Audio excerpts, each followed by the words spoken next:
E aí, para falar de medicação, para falar dos antipsicóticos, eu reconheço que eu peguei um pouquinho pesado. Eu coloquei aqui uma meta-análise recente, 2019, metade do ano passado. A meta-análise, como a gente conversou um pouco em aula, é o grau mais alto de evidência científica empírica que tem. Então, essa meta-análise do ano passado, ela comparou o tratamento agudo de adultos com esquizofrenia de múltiplos episódios de 32 antipsicóticos orais. Existem outras formulações possíveis de antipsicótico injetável, o antipsicótico de depósito. Aqui ele está comparando os antipsicóticos orais. E por que eu trouxe essa meta-análise? Não é para você saber exaustivamente, não é nada disso. É só porque, a partir dela, eu consigo discutir os principais aspectos dos antipsicóticos, que mesmo um psicólogo é importante para o psicólogo saber, tá certo? Vocês não vão trabalhar com medicação, vocês não precisam saber isso aprofundadamente em todos os detalhes. Mas o quanto mais você souber, é importante, na minha visão. Então, aqui eu consigo discutir os principais aspectos só através dos gráficos e dos resultados. Isso aqui é um gráfico de uma meta-análise, tá certo? Isso daqui é um intervalo de confiança.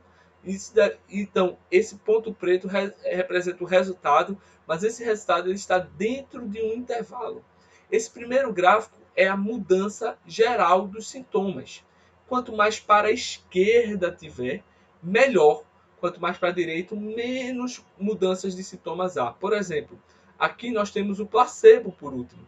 E o placebo ele praticamente não causa nenhuma mudança no sintoma. Qualquer outro antipsicótico, você pode ver, causa alguma mudança nos sintomas, certo? Mas a gente tem alguns antipsicóticos clássicos. Eu preciso que você entenda que existem antipsicóticos muito comuns, como por exemplo aqui, ó ele, o Aldol. E aí você pode ver que o Aldol ele não está mal não, ele está bem entre todos os antipsicóticos, ele está numa posição bem avançada. O Aldol, que é um antipsicótico que a gente chama de primeira geração, já a gente vai explicar o que são os antipsicóticos de primeira geração, ele é um antipsicótico importante que pode causar uma mudança importante nos sintomas. Mas melhor que o Aldol, por exemplo, do ponto de vista de mudança geral de sintomas, a gente tem a risperidona, que é um outro antipsicótico muito bom também e que é barato, mas já seria um antipsicótico de segunda geração. A gente vai explicar o que é isso. Outro antipsicótico de segunda geração seria a olanzapina, certo? A olanzapina, você vê aqui um pouco melhor que a risperidona, é um bom antipsicótico, tá certo? E como melhor antipsicótico de todos, e veja como ele se diferencia do resto. E isso não há dúvida, qualquer médico sabe. O melhor antipsicótico que tem no mundo se chama clozapina. É a que mais causa mudança nos sintomas. A gente termina vendo coisas com situações que a gente considera quase milagrosas que a clozapina consegue fazer. Ah, Pedro, então se a clozapina é o melhor, por que a gente não usa a clozapina para todo mundo? Porque a clozapina pode ter um efeito colateral muito importante. A clozapina pode causar a granulocitose, ou seja, a não granulocitos seria as células de grânulos. As células de grânulos são as nossas células de defesa do corpo.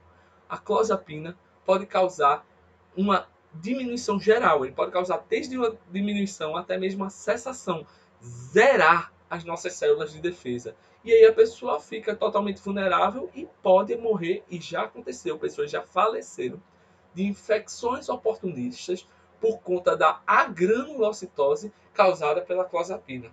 Ah, Pedro, então também eu não vou usar mais de jeito nenhum, então, de forma nenhuma. A granulocitose hoje a gente sabe que ela só acontece em 1% dos pacientes com uso de clozapina. 1%. Ah, então a gente deveria usar muito mais. Não, porque é um efeito colateral muito importante. E tudo na medicina é risco-benefício. Se entende que é melhor você tentar uma risperidona, tentar uma olanzapina, tentar mesmo um aldol, tentar um outro antipsicótico antes de você partir para a clozapina.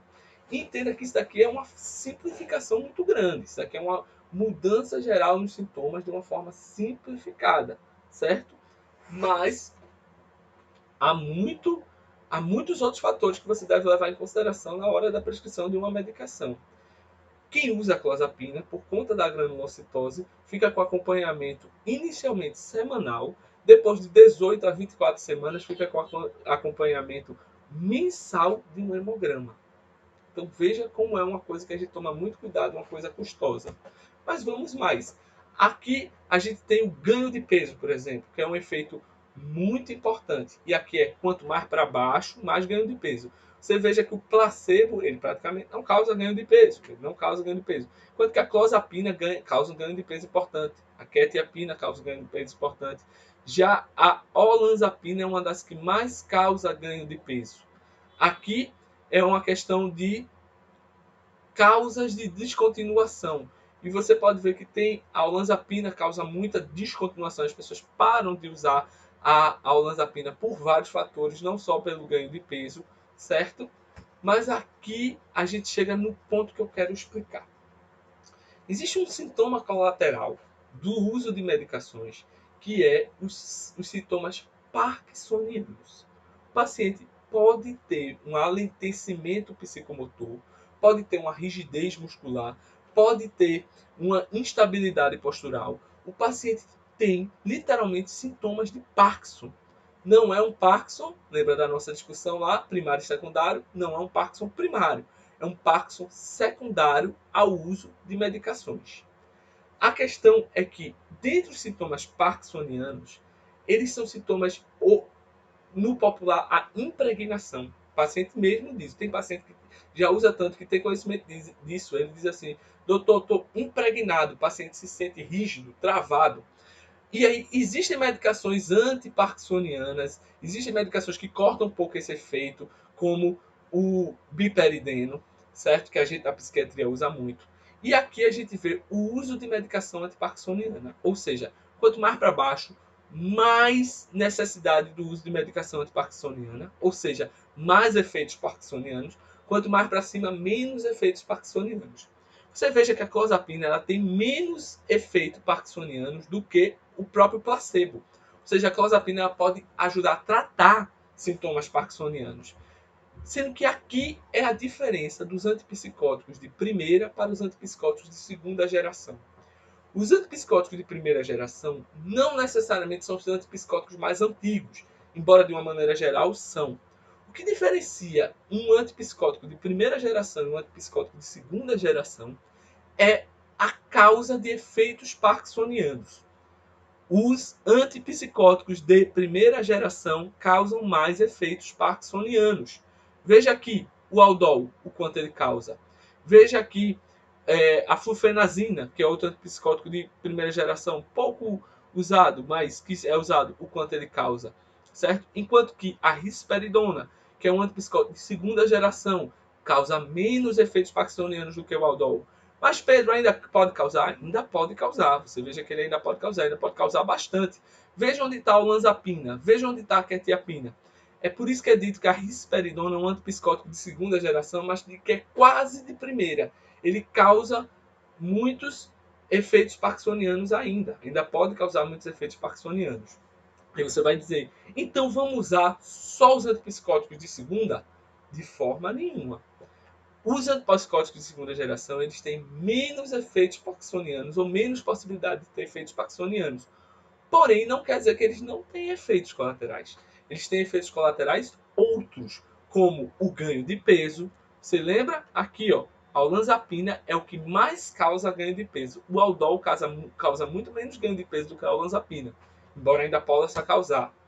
Ele pode ter a elevação da prolactina, que é o hormônio relacionado ao leite.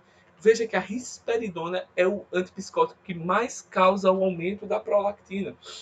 Isso é um efeito colateral importante no homem. O homem não tem uma produção elevada natural de prolactina. Usar a risperidona pode fazer que ocorra um desenvolvimento mamário. Pode ocorrer uma ginecomastia no homem. O homem ficar com uma mama parecida com a da mulher. O homem pode terminar desenvolvendo a galactorreia. Literalmente, o homem pode produzir leite se usar a risperidona, certo? Outro efeito colateral é o ganho de peso, a gente já falou, que seria a síndrome metabólica, a chance de desenvolver diabetes, a chance de desenvolver pressão alta, que isso acontece de forma mais comum com os antipsicóticos de segunda geração. Então, a diferença entre um antipsicótico de primeira e segunda geração são os efeitos parkinsonianos, não são os efeitos colaterais. De uma forma geral. Como assim? Um antipsicótico de segunda geração pode terminar causando mais efeitos colaterais do que um antipsicótico de primeira. Mas a gente sabe que ele causa, de uma forma geral, menos efeitos parkinsonianos.